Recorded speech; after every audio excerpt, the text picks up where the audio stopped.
थोड़ी सी बातें कल मैंने आपसे कही। आज सबसे पहले ये आपसे कहना चाहूंगा कि समाज बाद में बदलता है, पहले मनुष्य का मन बदल जाता है। और हमारा दुर्भाग्य है कि समाज तो परिवर्तन के करीब पहुंच रहा है, लेकिन हमारा मन बदलने को बिल्कुल भी राजी नहीं।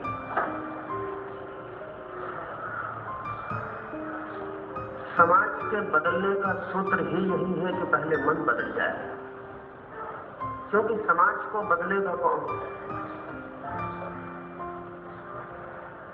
चेतना बदलती है पहले, व्यवस्था बदलती है बाद में,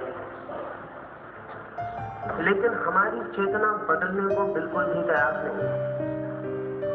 और बड़ा आश्चर्य तो तब होता है कि वे लोग जो समाज को बदलने के लिए उत्सुक हैं, वे भी चेतना को बदलने के लिए उत्सुक नहीं। शायद उन्हें पता ही नहीं कि चेतना के बिना बदले समाज कैसे बदलेगा। और अगर चेतना के बिना बदले समाज बदल भी गया तो वो बदलाहट वैसी ही होगी जैसा आदमी न बदले और सिर्फ वस्त्र बदल जाए, कपड़े बदल जाए। बहुत ऊपरी होगी और हमारे भीतर प्राणों की धारा पुरानी ही बनी रहेगी। इस देश का मन समझना जरूरी है, तभी उस मन को बदलने की बात भी हो सकती है। क्योंकि जिसे बदलना हो उसे ठीक से समझ लेना आवश्यक है। इस देश का मन अब तक कैसा था, क्योंकि उस मन के कारण ही ये देश जैसा रहा वैसा रहा। ये देश अगर नहीं बदला 5000 वर्षों तक, अगर इस देश में कोई क्रांति नहीं हुई, तो कारण इसकी चेतना में कुछ तत्व थे जिनके कारण क्रांति असंभव हो गई, और वे तत्व अभी भी मौजूद हैं। इसलिए क्रांति की बात सफल नहीं हो सकती जब तक वे तत्व भीतर से टूट ना जाएं। जैसे इस देश का मन, मानव प्रतिभा पूरे अतीत के इतिहास में विचार पर नहीं, विश्वास पर आधारित रही। और जो देश, जो मन, जो चेतना विश्वास पर आधारित होती है, वो अनिवार्य रूप में अंधी हो जाती है। उसके पास सोच विचार की क्षमता क्षीण हो जाती है। मनुष्य के जीवन का ये अनिवार्य वैज्ञानिक अंग है कि हम जिन अंगों का उपयोग करते हैं वे विकसित होते हैं, जिन अंगों का उपयोग नहीं करते वे पंगु हो जाते हैं। एक बच्चा पैदा हो और उसके पैर हम बांध दें, 20 साल बाद उसके पैर खोले, उसके पैर मर चुके होंगे, वो उन पैरों से कभी भी न चल सकेगा। और ये भी हो सकता है कि 20 साल बाद हम उससे कहें कि इसीलिए तो हमने तेरे पैर बांधे थे कि तू पैरों से चल ही नहीं सकता है। और तब वो भी हमारी बात पर भरोसा करेगा, क्योंकि चल के देखेगा और गिरेगा। अगर आंख बंद रखी जाए 20 वर्षों तक तो आंखें रोशनी खो देंगी। हम जिस हिस्से का प्रयोग बंद कर देंगे वो समाप्त हो जाएगा। जीवन का आधारभूत नियम है कि हम जिस हिस्से का जितना प्रयोग करते हैं वो उतना विकसित होता है। जिंदगी ऐसी है जैसे कोई आदमी साइकिल चलाता है, वो जब तक पैडल चलाता है तब तक साइकिल चलती है, पैडल रोक लेता है साइकिल भी रुक जाती है। ऐसा नहीं है कि आपने 2 घंटे पैडल चला लिए तो अब कोई चलाने की जरूरत नहीं है, पैडल चलाते ही रहना पड़ेगा। मनुष्य की प्रतिभा विचार से विकसित होती है, विश्वास से कुंठित हो जाती है। भारत का मन आज भी विश्वासी है। ऐसा नहीं है कि बूढ़ा आदमी विश्वासी, जिसे हम युवक कहते हैं वो भी उतना ही विश्वासी। और तब बहुत ही निराशा भी प्रतीत होती है कि क्या हो सकेगा।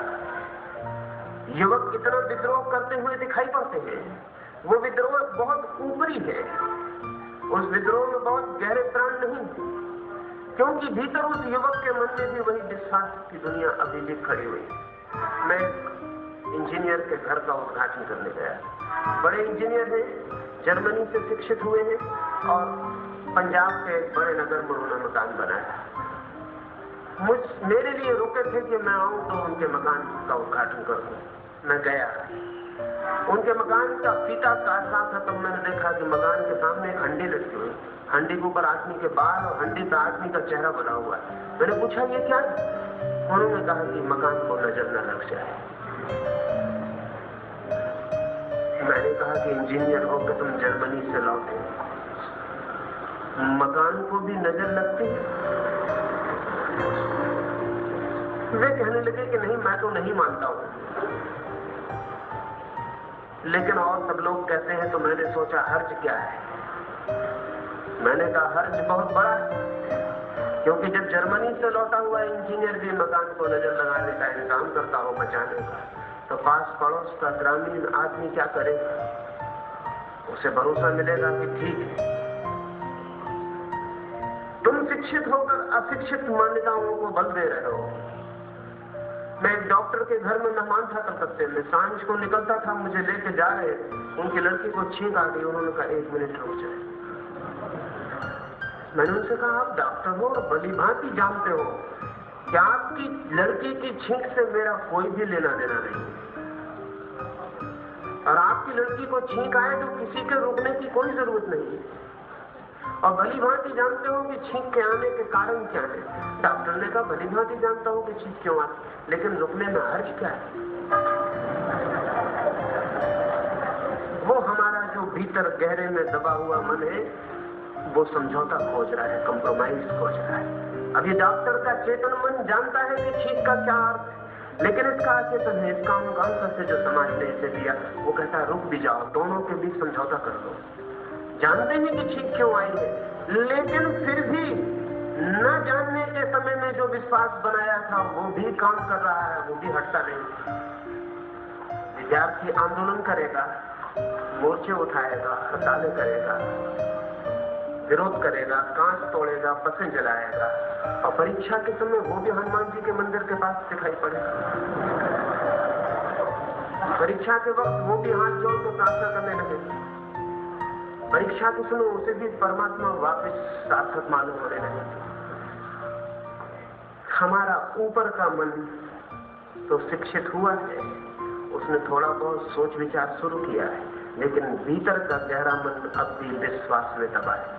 उस गहरे मन को बिना बदले हुए ये समाज परिवर्तित नहीं हो सकता है। क्यों?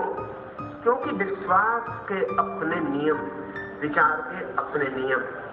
विचार में विद्रोह छिपा है सदा। विचार विद्रोही है।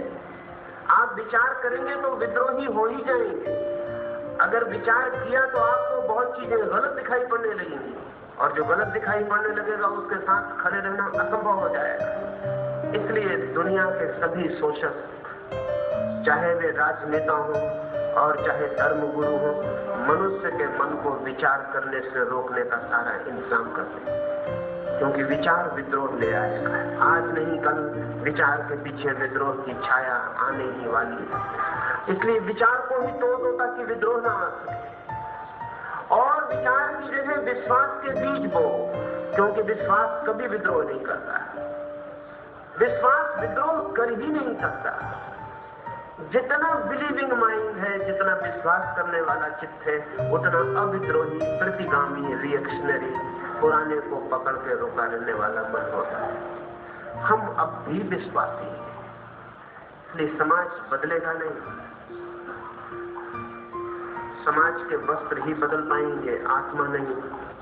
और आत्मा पुरानी हो और वस्त्र नए हो जाए तो अत्यंत बेचैनी शुरू हो जाती है, क्योंकि समाज का व्यक्तित्व तब स्किज़ोफ्रेनिक हो जाता है। समाज के व्यक्तित्व के 2 हिस्से हो जाते हैं, और विपरीत हिस्से एक ही साथ समाज में हो जाते हैं। तब भीतर इनर टेंशन और एक आंतरिक तनाव और विरोध और द्वंद और तकलीफ शुरू हो जाती है।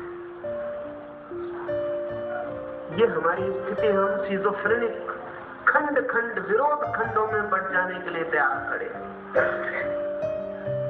पुराना मन अपने सूत्रों के साथ काम कर रहा है, नए मन की परत ऊपर से बैठती जा रही है।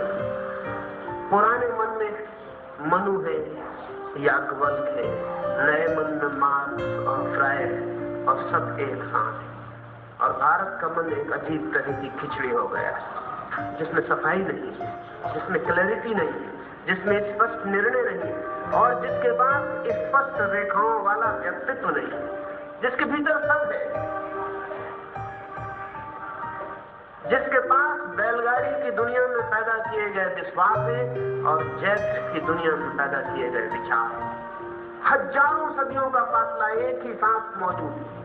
हमारी सड़क जैसी हालत है हमारे मन की भी, उस पर बैलगाड़ी भी चल रही है, उस पर कार भी चल रही है, उससे भैंस भी गुजर रही है, उससे ऊंट भी निकल रहा है, उससे पैदल आदमी भी जा रहा है, ऊपर हवाई जहाज भी उड़ रहा है। हजारों सदियां एक साथ सूरज की सड़क पर देखी जाती है। ऐसा ही हमारा मन भी है, उसमें भी हजारों सदी हैं और हर सदी के दिए गए अलग अलग विश्वास विचार वो सब इकट्ठे हो गए। इस चित्त को समझ लेना जरूरी है, अन्यथा बदलना मुश्किल हो जाए। इसलिए पहली बात आपसे ये कहना चाहता हूं, अगर समाज में परिवर्तन चाहिए और चाहे बिना कोई उपाय नहीं है तो हमारे मन के विश्वास के आधार अलग कर देने होंगे। विचार करना शुरू करना पड़ेगा। विचार करना कष्टपूर्ण है, विश्वास करना सुविधापूर्ण, कन्वीनियंट, क्योंकि विश्वास करने में हमें कुछ भी नहीं करना पड़ता, सिर्फ विश्वास करना पड़ता है। विचार करने में हमें बहुत कुछ करना पड़ता है। विचार करने में हमें ही निष्कर्ष तक पहुंचना पड़ता है। विचार में एक यात्रा है, विश्वास में विश्राम। तो भारत का मन विश्राम कर रहा है हजारों साल, विश्वास की छाया में आंख बंद किए पड़ा है, मान लिया है, इसलिए खोजने की जरूरत नहीं रही। इसलिए भारत में साइंस पैदा नहीं हो सकती थी। सबसे पहले सारी पृथ्वी पर सबसे पहले ये जमीन कब में हुई? सबसे पहले पृथ्वी पर इस जमीन ने भाषा को जन्माया। सबसे पहले पृथ्वी पर इस जमीन को गणित का बोध आया। जिनके पास सारे सूत्र आ गए थे सबसे पहले, वो आज सबसे पीछे खड़े हैं। एक मिरेकल, एक चमत्कार। गणित हमने खोजा।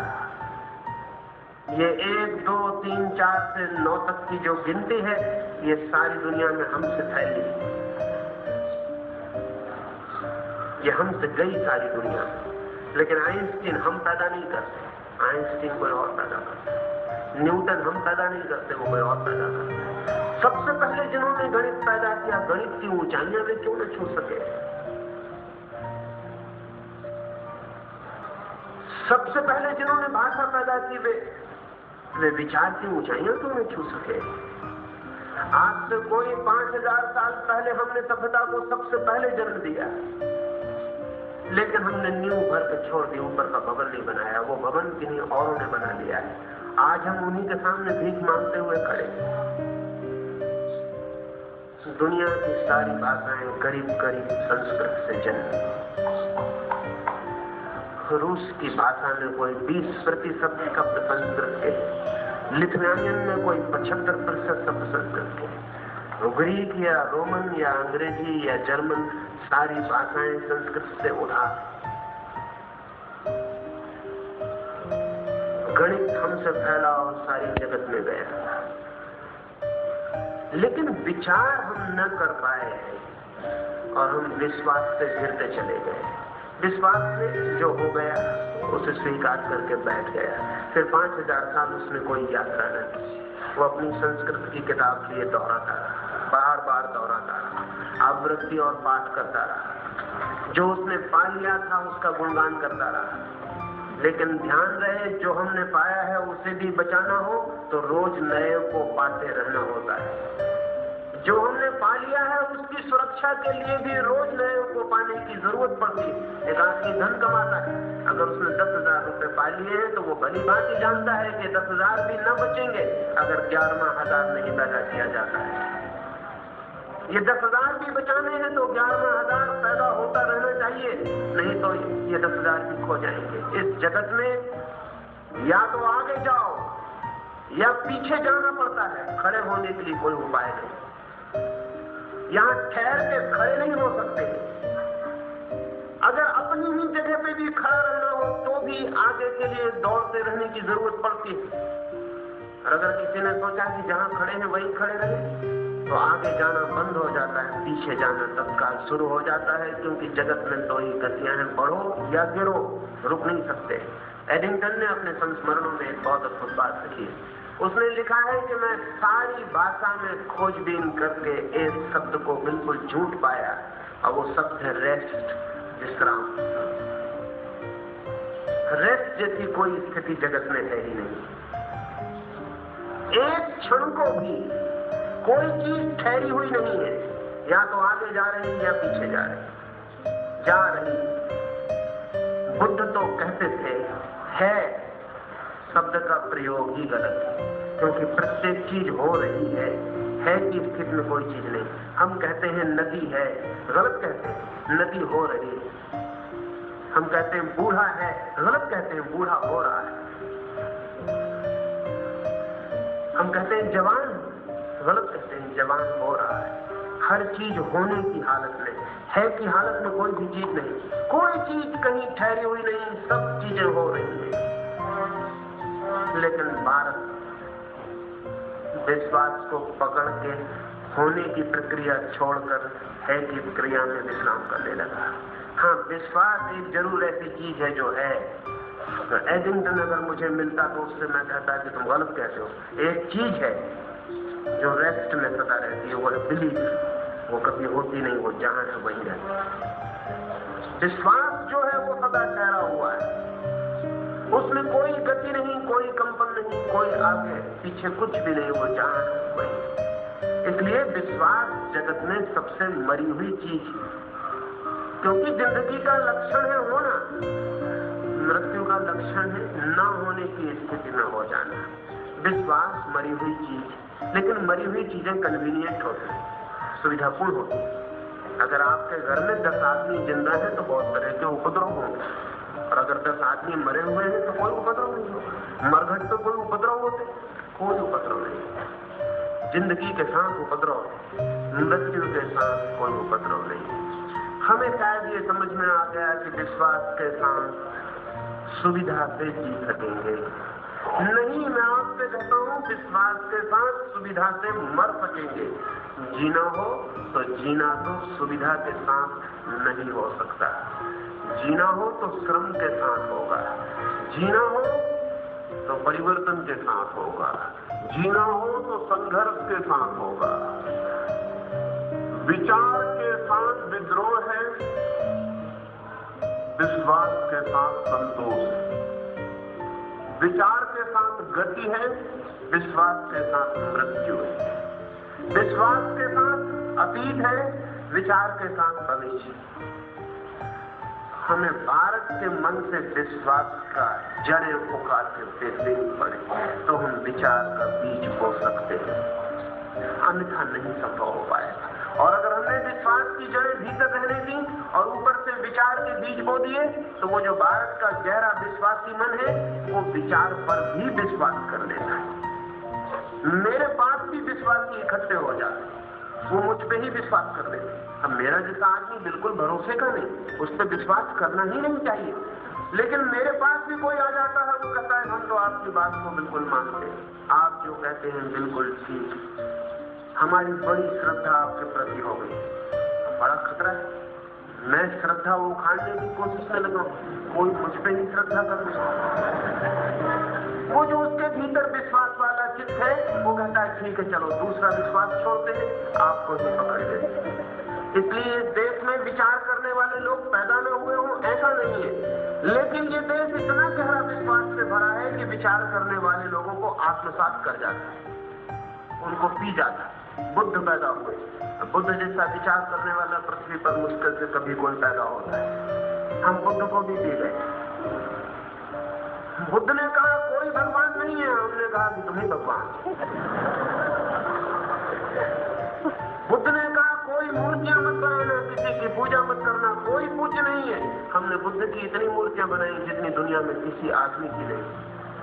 बुद्ध की एक एक मंदिर है ऐसे आज पृथ्वी पर जिनमें 10-10 हजार मूर्तियां। बुद्ध की मूर्तियां इतनी बनी कि दुनिया पहली दफा बुद्ध की मूर्तियों के द्वारा ही मूर्तियों से परिचित हुई। इसलिए जब हिंदुस्तान के बाहर मूर्तियां गई तो सबसे पहले बुद्ध की मूर्तियां गई। इसलिए अरब में और ईरान में और इराक में जब पहली दफे मूर्तियां गई तो बुद्ध की गई। उन्होंने पूछा ये क्या है, तो लोगों ने कहा ये बुद्ध। इसलिए उनके पास मूर्ति का जो शब्द है वो है बुद्ध। बुद्ध का बिगड़ा हुआ रूप। उन्होंने समझा कि बुद्ध ही उनके लिए मूर्ति का पर्यायवाची बन गया। बुद्ध का बिगड़ा हुआ रूप। बुद्ध परस्त का मतलब है बुद्ध परस्त। और बुद्ध ने कहा था मेरी मूर्तियां मत बनाना। ये मुल्क बहुत अद्भुत है। इसके अचेतन मन में विश्वास इतना गहरा है कि इसने कहा कि इतना अच्छा आदमी पैदा हुआ बुद्ध, जिसने हमें सिखाया मूर्तियां ना बनाना, तो कम से कम इसकी मूर्तियां तो बनाएंगे, इसकी तो पूजा करेंगे। बुद्ध ने कहा किसी की शरण में मत जाना, क्योंकि जो किसी की भी शरण में जाता है वो आत्मघाती है। हमने कहा बुद्धं शरणं गच्छामि, हम बुद्ध की ही शरण में जाते हैं, क्योंकि तुमने हमें ज्ञान दिया, तुमने हमें जगाया, अब हम तुम्हारी शरण में आते हैं, इसे तोड़ना पड़े। इसलिए हम 25 सदियों में ऐसा नहीं कि हमने विचारक पैदा नहीं किए, हमने विचारक पैदा किए, लेकिन विश्वास के सागर में विचार की बूंदें खो गई, गिरी और खो गई, गिरी और खो गई, और हम उनको आत्मसात करते चले। दूसरे मुल्कों ने विचार को आत्मसात नहीं किया। दूसरे मुल्क विचार से लड़े और लड़ने में उनको बदलना पड़ा। यूनान ने सुकरात को सूली पे चढ़ा दिया, हमने बुद्ध की पूजा कर दी। अब ये मैं आपसे कहूंगा कि यूनान को बुद्ध अगर मिलते तो वो उनको भी सूली पे चढ़ा देते, क्योंकि वो कहते कि गलत है ये बात, हम विश्वासी हैं तो हम विचार की बात न मानेंगे। लेकिन ये विचार की यात्रा शुरू हो गई। अगर हमने बुद्ध से कहा होता कि हम श्रद्धालु लोग हैं, हम तुम्हारी बात न मानेंगे, तो भी अच्छा होता है, क्योंकि न मानने के लिए भी विचार करना पड़ता है। हमने कहा हम विश्वासी लोग हैं, आप जो कहते हो विश्वास के खिलाफ हम इसको भी मान लेंगे, हम आपकी भी पूजा करेंगे। हमने एक तीर्थंकर को गोली न मारी, हमने एक बुद्ध को सूली पर न चढ़ाया, क्योंकि हम उनको आत्मसात कर दें। यूनान ने सुकरात को जेल बना दिया, जेरूसलम ने जीसस को सूली पर लटका दिया। लड़े वो बुरी तरह, उन्होंने कहा हम विश्वासी हैं, हम तुम्हारी बात कैसे मानेंगे। लेकिन इस लड़ने में उनको विचार में पड़ जाना पड़ा, और यूनान में पहली दफे विज्ञान का जन्म हो गया। सुकरात को यूनान अभी तक नहीं पचा पाया, लेकिन हम पचा गए सबको। ये हमारा दुर्भाग्य सिद्ध हुआ है। बुद्ध जैसे आदमी को भी हमने अवतार बना दिया, तुम भी भगवान हो, हम तुम्हारी भी पूजा करेंगे, बैठो मंदिर में, हमें परेशान मत करो, हम जैसे हैं हम वैसे ही रहेंगे। ये हमारी जो प्रतिभा है, विचार को पचा जाने की, इस प्रतिभा के प्रति जागना पड़ेगा। ये बहुत महंगी पड़ गई है, इसे हटाना पड़ेगा, इसे मिटाना पड़ेगा, इसे जड़मूल से उखाड़ना पड़ेगा। लेकिन जो न्यस्त स्वार्थ है, वेस्टेड इंटरेस्ट है, उनके पक्ष में है ये बात। उनको ये बहुत रुचिकर, ये बहुत हितकर। नेता नहीं चाहता कि अनुयायी कभी भी सोचे, क्योंकि अगर अनुयायी सोचेगा तो नेता कहां होगा। जिस दिन अनुयायी खुद सोचेगा उस दिन नेता की कोई जगह नहीं रह जाती। असल में अनुयायी नहीं सोचता, इसलिए नेता से सोचने को मौका मिलता है, नेतृत्व मिलता है। जिस दिन अनुयायी सोचेगा उस दिन नेता से कहेगा आप जाइए, जो काम आप हमारे लिए करते थे वो हमने खुद ही करना शुरू कर दिया है। अगर धार्मिक सोचेगा तो धर्म गुरु का क्या होगा। इसलिए दुनिया में जो न्यस्त स्वार्थ है, वे न्यस्त स्वार्थ विश्वास का शोषण कर रहे हैं। मैं एक कहानी निरंतर कहता रहा हूं, बहुत प्रीतिकर है मुझे, वो आपसे भी कहूं।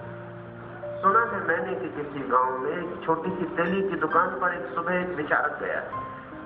जब वो तेल ले रहा है तब उसने देखा कि पीछे तेली का कोल्हू चल रहा है, और बैल जो है बिना किसी के हाथ के कोल्हू को चला रहा है। उस विचारक को बड़ी हैरानी हुई। हम गए होते हमें कोई हैरानी ना होती, हम देखते ही ना, हमें पता भी नहीं चलता कि क्या हो रहा है, हम सवाल भी ना उठाते, क्योंकि सवाल विश्वासी आदमी कभी भी नहीं उठाता। विश्वासी आदमी के पास जवाब रेडीमेड रहते हैं, सवाल बिल्कुल नहीं रहते। उस विचारक ने कहा कि आश्चर्य, ये बैल तुम कहां से ले आए। ये बैल हिंदुस्तानी मालूम नहीं पड़ता। हिंदुस्तान में तो चपरासी से लेकर राष्ट्रपति तक को जब तक कोई पीछे से हाँके ना, कोई चलता ही नहीं। ये बैल तुम्हें कहां मिल गए? ये बैल तुमने कहां से खोज लिया? इसे कोई चला नहीं रहा और बैल कोल्हू चला रहा है। उस तेली ने कहा कि नहीं, आपको पता नहीं, चला रहे हैं हम ही इसे भी, लेकिन तरकीब में जरा सूक्ष्म और परोक्ष, इनडायरेक्ट। उस विचारक ने कहा कि मुझे जरा ज्ञान दो। क्या तरकीब? उस कोल्हू के चलाने वाले मालिक ने उस तेली ने कहा, जरा सीख तो देखो, बैल की आंखों पे पट्टियां बंधी। बैल को दिखाई नहीं पड़ता कि कोई पीछे चला रहा है कि नहीं चला रहा, आंख पे पट्टियां बांधती हैं। जब भी किसी से कोल्हू चलवाना हो, तब पहला नियम है उसकी आंख पे पट्टी बांध दो। विश्वास आंख पे पट्टी बांधना है। आंख मत खोलो, जो आंख खोलेगा वो नरक जाएगा, जो आंख बंद रखेगा उसके लिए स्वर्ग और बहिष्ठ में सब इंसान। आंख पे पट्टी बांध दो। डरा दो कि आंख खोली तो भटक जाओगे, आंख बंद रखो। ये ग्रंथ कहते हैं कि संदेह किया तो भटक जाओगे, विश्वास करो। विचारक ने कहा, ये मैं समझ गया, लेकिन बैल कभी रुक के भी तो पता लगा सकता है कि पीछे कोई हाँकने वाला है या नहीं। उस तेली ने कहा कि अगर बैल इतना ही समझदार होता तो पहली तो बात है आंख पे पट्टी न बांधने देता, और दूसरी बात है अगर बैल इतना ही समझदार होता तो बैल तेल बेचता, हम कोल्हू चलाते।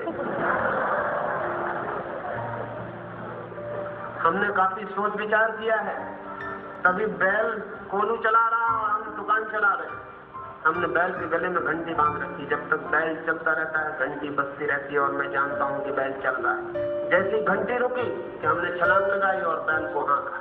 बैल को पता नहीं चल पाता कि पीछे आदमी नहीं था। घंटी बंधी। विचारक ने कहा, ठीक है, घंटी मुझे भी सुनाई पड़ रही। एक आखिरी सवाल और, तेरा बैल कभी खड़े होकर सिर हिला के घंटी नहीं बजाता रहता? उस तेली ने कहा, महाराज जरा धीरे बोलो, कहीं बैल न सुन ले, और आप दोबारा से कहीं और से तेल ले लेना, ये महंगा सौदा है। ऐसे आदमियों का आना जाना ठीक नहीं। हमारी दुकान बड़े मजे से चल रही, कहां की फिजूल की बातें उठाते? आदमी कैसे हो, कैसे बेकार के समाज में घुस जाओ। कुछ है जिनका स्वार्थ है कि आदमी अंधा रहे, कुछ है जिनका स्वार्थ है कि आदमी की आंख में खुल जाए। और मजा ये है कि जिन पर हम भरोसा करते हैं वे ही कुछ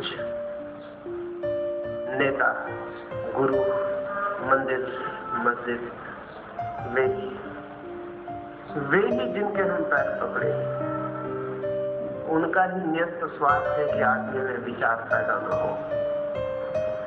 इसलिए वे विचार की हत्या करते चले जाते हैं। वे जितनी हत्या करते हैं उतने जोर से हम पैर पकड़ते हैं, हम जितने जोर से पैर पकड़ते हैं उतने जोर से हत्या हो जाती है। ये चलता रहा है।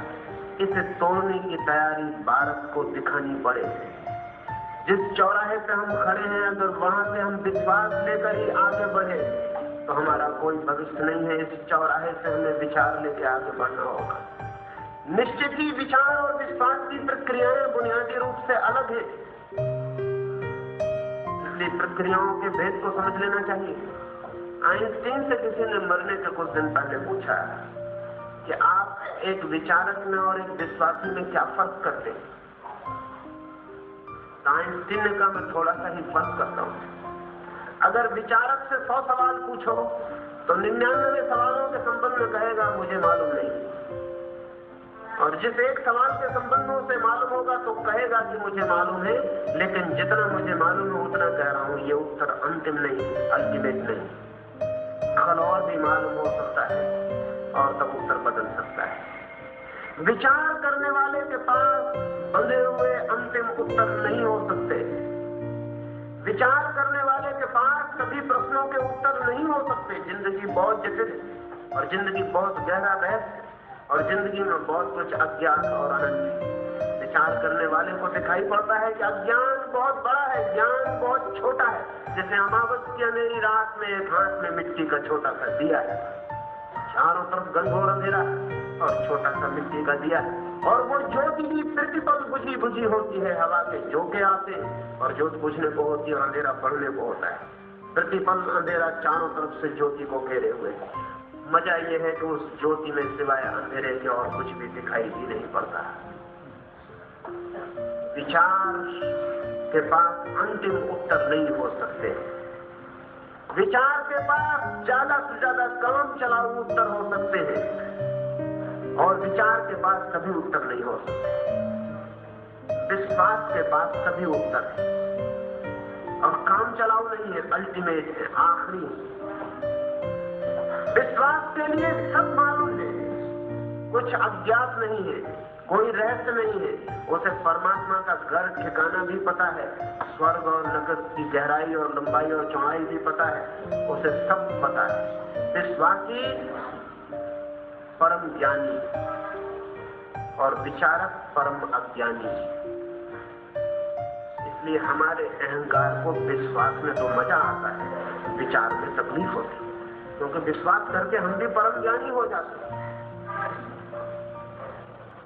विश्वास करके हमारे पास भी सभी उत्तर आ जाते हैं, हर चीज का उत्तर है। और विचार करके हमारे जो बने बनाए उत्तर के वे भी खिसक जाते हैं और धीरे धीरे हाथ खाली हो जाते। लेकिन ध्यान रहे, झूठे परम उत्तर, झूठे अंतिम उत्तर सच्चे काम चलाऊ उत्तरों से भी बेकार है, इसका कोई मूल्य नहीं। इसलिए हिंदुस्तान को सब पता है और फिर भी कुछ पता नहीं। परमात्मा का पता है, ब्रह्म का पता है, माया का पता है, गेहूं पैदा करना पता नहीं। स्वर्ग नरक सब पता नहीं, साइकिल का पंचर जोड़ना पता नहीं। छोटी छोटी चीजें पता नहीं और बड़ी बड़ी सब चीजें पता है। शक होता है, क्योंकि बड़ी चीजें तभी पता हो सकती हैं जब छोटी चीजों की सीढ़ियों से चढ़ा गया हो। लेकिन बड़ी चीजों के पता होने का सिर्फ एक ही कारण है कि उनके जांच का कोई उपाय नहीं। उनके प्रयोगशाला में कोई परीक्षा नहीं हो सकती कि तुम्हारा ब्रह्म कहाँ है, कि तुम्हारा स्वर्ग कहाँ है, उसकी कोई चूंकि जांच नहीं हो सकती, इसलिए मजे से पता है। और फिर जिसको जो पता है, मुसलमान अपना पता रखे, हिंदू अपना, जैन अपना। महावीर के अनुयायी उस समय में कहते थे 3 नरक, बुद्ध के अनुयायी कहते थे 7 नरक, और बुद्ध के अनुयायी महावीर के अनुयायी उनसे कहते थे कि तुम्हारा तीर्थंकर जगह ज्यादा गहरे नहीं जा पाया, अभी 3 का ही पता लगा पाया है। मखली गोसाल के अनुयायी कहते थे तुम दोनों के तीर्थंकर ज्यादा गहरे नहीं गए, 700 नरक। हमारा गुरु 700 नरकों तक का पता लगा गया है। अब ये मजा ऐसा है कि इसकी कोई जांच तौल नहीं हो सकती कि 3 है कि 7 है कि 700 है कि 7000। ये बच्चों का खेल हो गया, कहानियां गढ़ना हो गया। ये कहानियां गढ़ी जा सकती और हजारों साल तक चल सकती, लेकिन इनसे जिंदगी का कोई हित नहीं होता।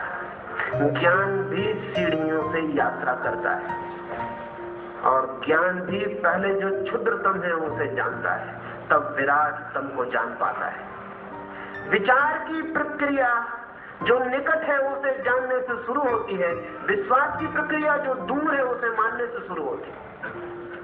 विचार की प्रक्रिया जो हाथ के पास है उसे पहचानने से शुरू होती है, विश्वास की प्रक्रिया जो अंतहीन किसी दूर असीम कोने पर खड़ा है उसे मानने से शुरू होती है। उसकी जांच का कोई उपाय नहीं होता।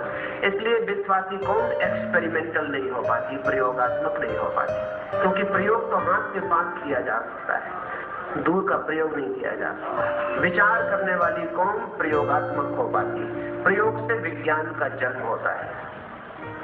विज्ञान को हम जन्म नहीं दे पाए और बिना विज्ञान के इस देश का कोई भविष्य नहीं। लेकिन एक बात ठीक से समझ लें, जो बुनियादी सवाल उठेगा, साइंटिफिक माइंड, वैज्ञानिक मन और विज्ञान के द्वारा शिक्षित हुआ मन, दोनों में बहुत फर्क है। वैज्ञानिक मन अलग बात और विज्ञान की शिक्षा लिया हुआ मन बिल्कुल अलग बात है। वो सिर्फ टेक्नीशियन, एक आदमी MSc हो जाए, PhD हो जाए, एक आदमी विज्ञान की आखिरी उपाधि पाले तो भी वैज्ञानिक नहीं हो जाता।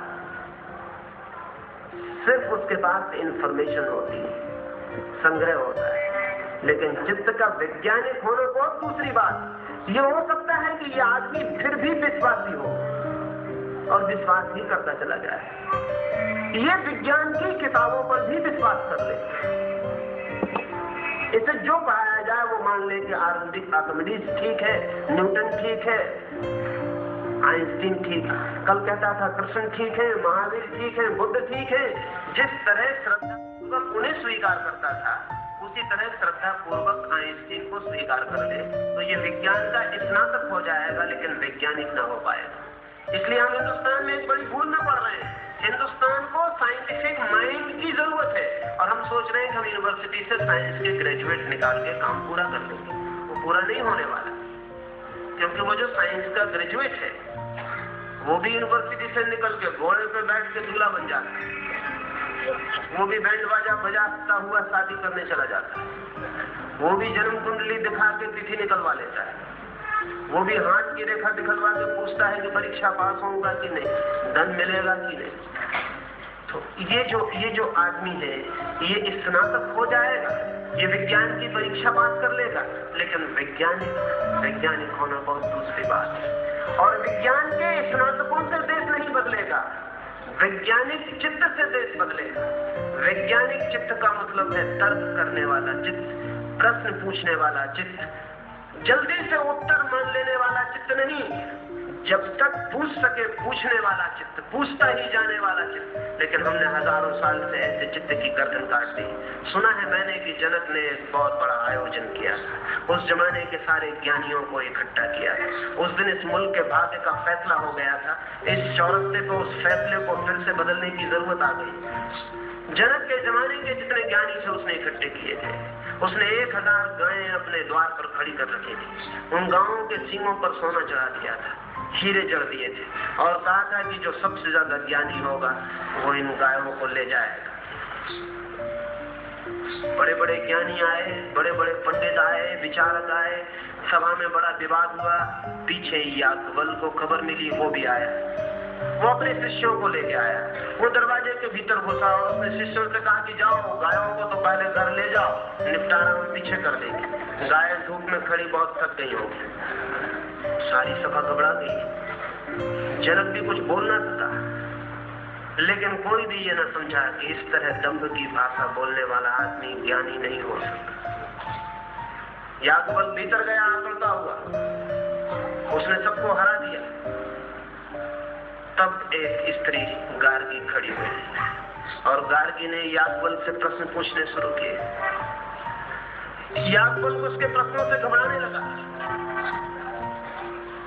क्योंकि दंभ जो है वो सदा अज्ञान के ऊपर खड़ा होता है, प्रश्नों से बहुत घबराता है, श्रद्धा मांगता है। गार्गी पूछती ही चली गई। याज्ञवल्क्य ने आखिर में कहा कि जो भी है सब ब्रह्म है। गार्गी ने पूछा कि मैं ये जानना चाहती हूँ ब्रह्म किस पर आधारित है। याज्ञवल्क्य ने कहा गार्गी अब जवान बंद कर, अन्यथा तेरा सिर नीचे गिरा दिया जाएगा। और उस सभा के सारे लोग चुपचाप बैठे सुनते रहे और जनक भी चुपचाप सुनता रहा। उस स्त्री ने ठीक सवाल पूछा। वो स्त्री के पास एक वैज्ञानिक बुद्धि थी, लेकिन याज्ञवल्क्य के पास एक विश्वासी बुद्धि थी और उसने कहा कि तेरा सिर गिर जाएगा नीचे अगर और सवाल पूछे। ये अति प्रश्न हो गया, ये सीमा के बाहर जाना है, ब्रह्म का आधार मत पूछ। बस जब हम कहते हैं अति प्रश्न हो गया तब भी वैज्ञानिक चित्त मर जाता है। असल में वैज्ञानिक चित्त के लिए अति प्रश्न है ही नहीं। ऐसा कोई प्रश्न नहीं है जो न पूछा जा सके, और अगर ऐसा कोई प्रश्न जो नहीं पूछा जा सकता तो उसे तो सबसे पहले पूछा जाना चाहिए, क्योंकि वो जरूर गहरे में जिंदगी का प्रश्न होगा जो नहीं पूछा जा सकता। गार्गी चुप हो गई, वो सभा चुप हो गई।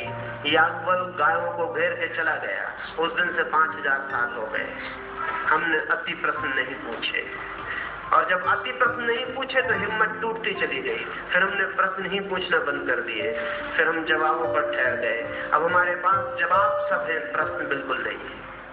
हर चीज का उत्तर है, सवाल बिल्कुल नहीं है। और गांव-गांव गुरु बैठे हैं, नगर-नगर गुरु घूम रहे हैं, साधु हैं, सन्यासी हैं, मुनि हैं। वो लोगों को समझा रहे हैं श्रद्धा रखो, श्रद्धा रखो, श्रद्धा रखो। वो लोगों को सुला रहे। अच्छा था कि जहर पिला देते, श्रद्धा से कम खतरनाक सिद्ध होता। आदमी मर जाता तो ठीक था। आदमी जिंदा भी है और आत्मा मर गई है।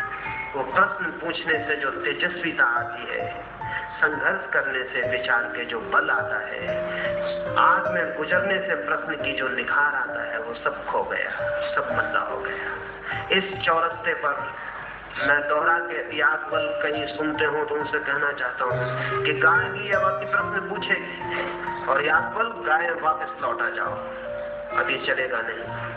अति प्रश्न पूछे जाएंगे। अति प्रश्न के पूछने से विज्ञान जन्मता है, लेकिन हम कोई प्रश्न नहीं पूछते।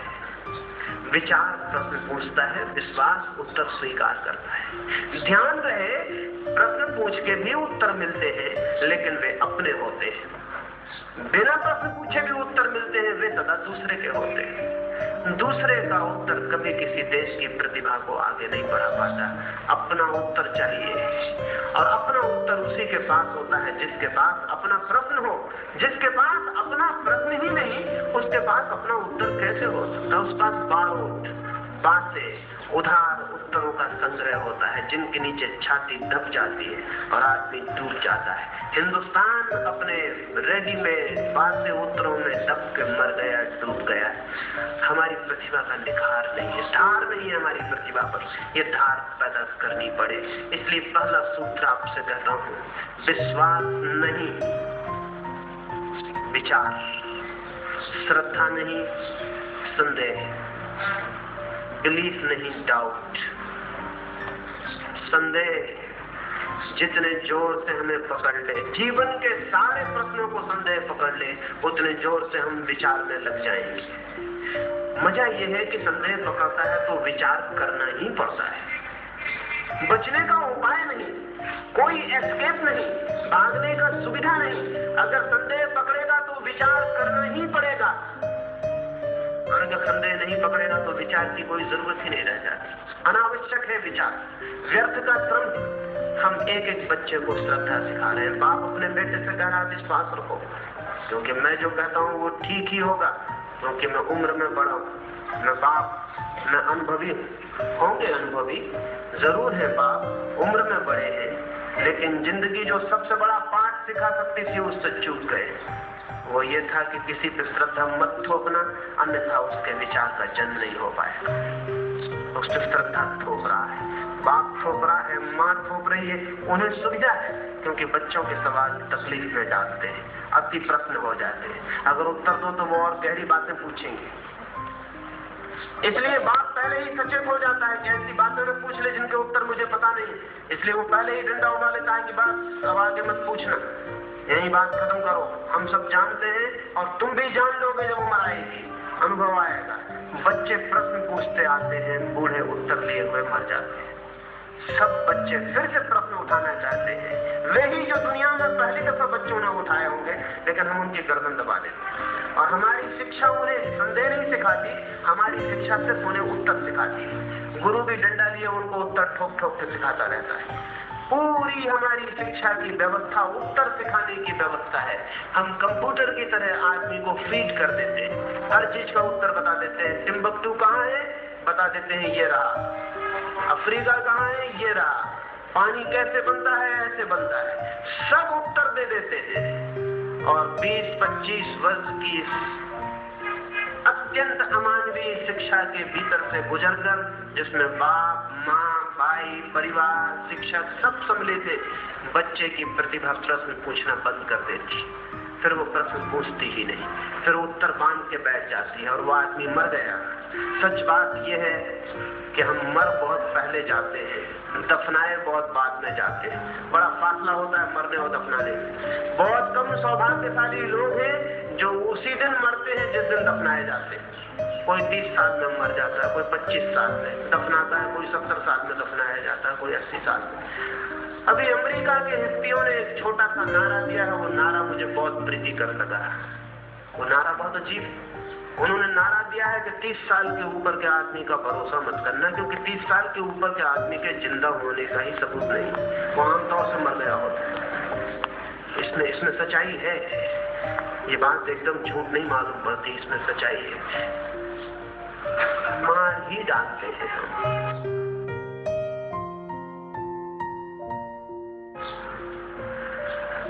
ये हमें प्रक्रिया बदलनी पड़े, एक एक घर में प्रश्न को जगाना पड़े। सब सहयोगी हो सकते हैं प्रश्नों को जगाने में। और अगर बच्चों के प्रश्न जगाए जाएं, उनको संदेश दिया जाए और शिक्षा के द्वार पर वे बड़े प्रश्न पूछते हुए पहुंचे और शिक्षा के मंदिर से लौटते वक्त और बड़े प्रश्न लेकर लौटे, तो मुल्क का सारा मन जो सो गया है वो जग सकता है, वो आज जग सकता है।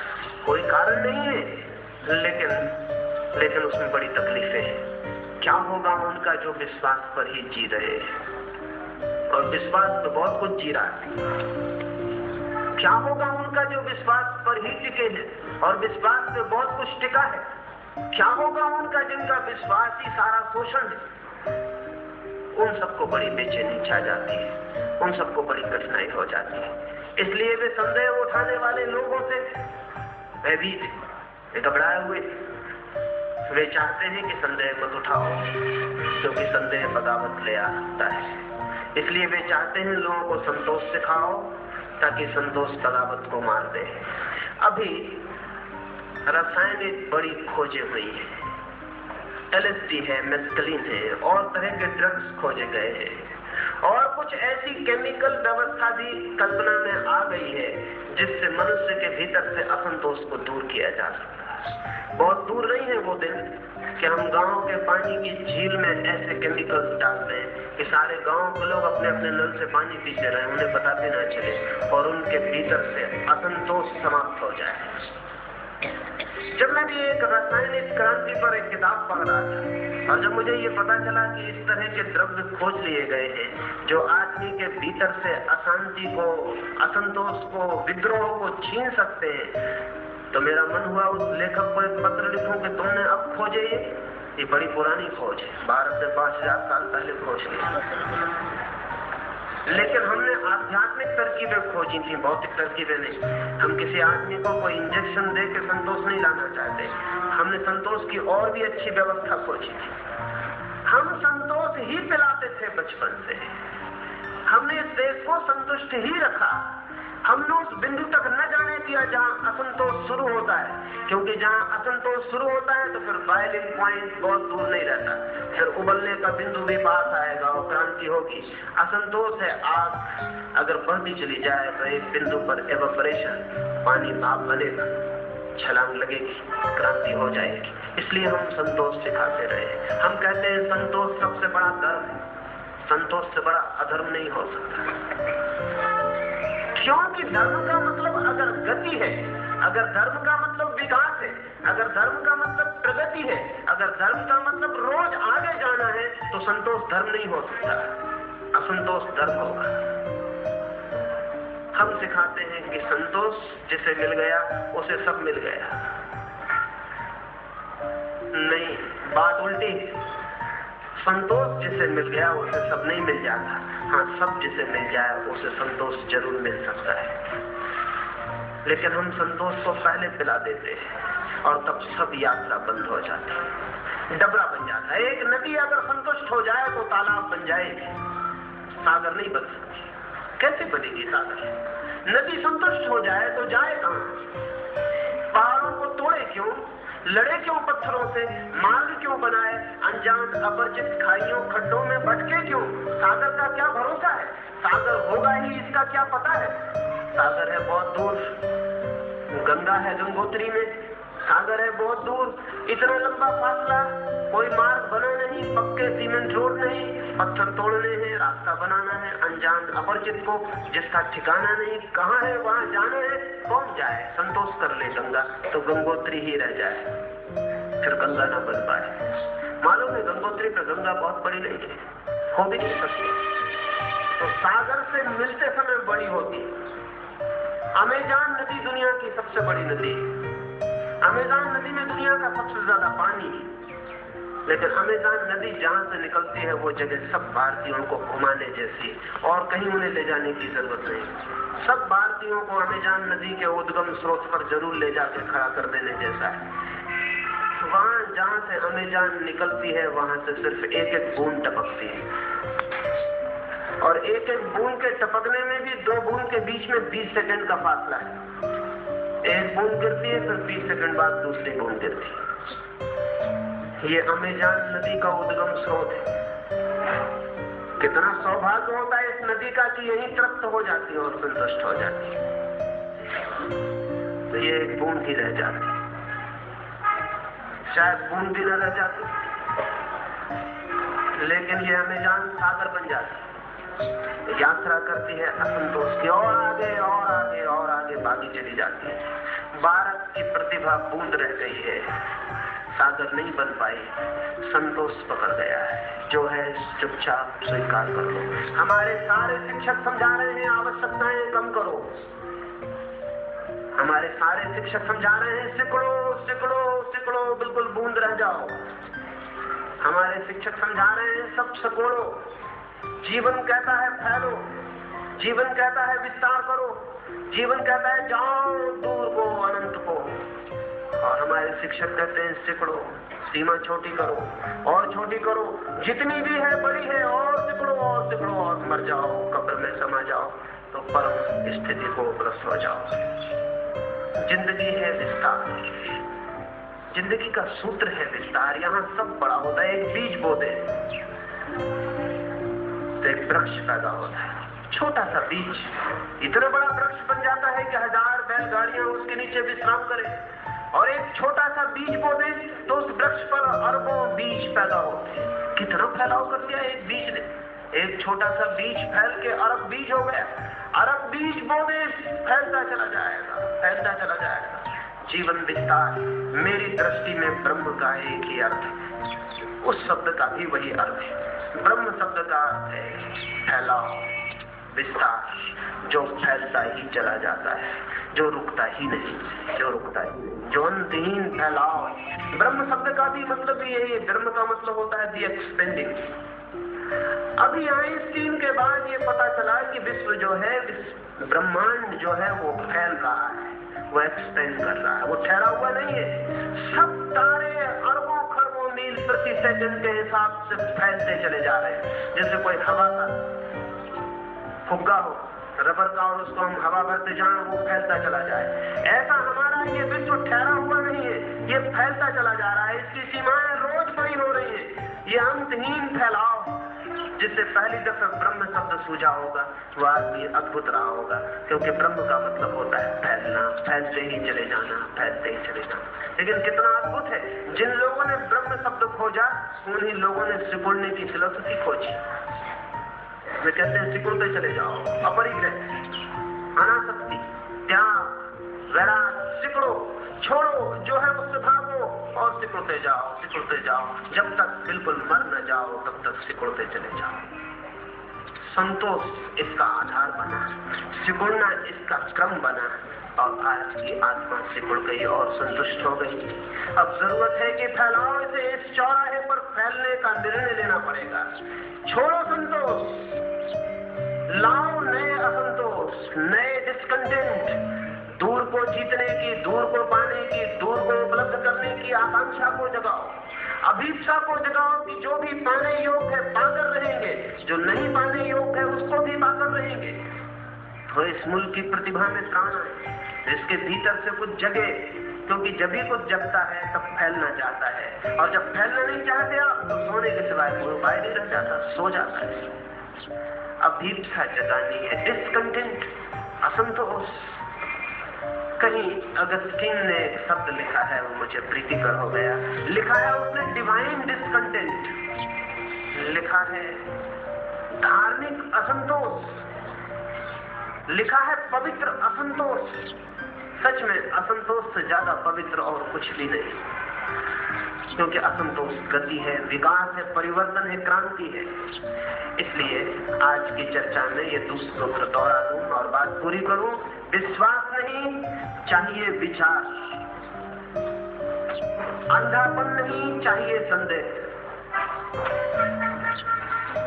अंधे विश्वासों की श्रृंखलाएं नहीं चाहिए वैज्ञानिक चिंतन, संतोष नहीं चाहिए असंतोष, अगति नहीं चाहिए गति, चाहिए अभीप्सा अनंत को जीत लेने की, फैल जाने की। काश भारत के मन में अनंत की यह अभीप्सा जाग जाए तो हम अपनी सोई हुई आत्मा को पुनः जगा सकते हैं। और ध्यान रहे, जागा हुआ भारत ही निर्णय ले सके भटकेगा कि इस चौराहे से कहां जाएं। सोया हुआ भारत तो इसी चौराहे पे अफीम खा के सोया रहेगा।